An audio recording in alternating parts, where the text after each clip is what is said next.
wabarakatuh. Salam sejahtera untuk kita sekalian.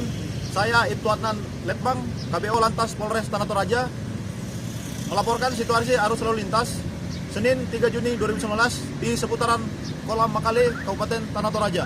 Terpantau arus lalu lintas untuk sementara ini aman dan lancar, namun sedikit mengalami peningkatan dibanding hari-hari sebelumnya.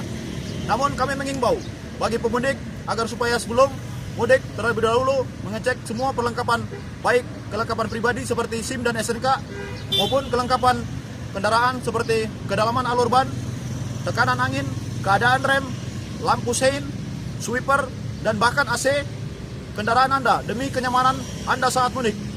Tak lupa saat berkendara apabila lelah atau mengantuk, mampirlah di rest area atau pos pam ketupat yang telah disediakan. Tidak ugal-ugalan di jalan, hati-hati saat berkendara, semoga sampai di tujuan dengan selamat. Ingat, keluarga menanti di rumah dan jadikan keselamatan sebagai kebutuhan. Terima kasih.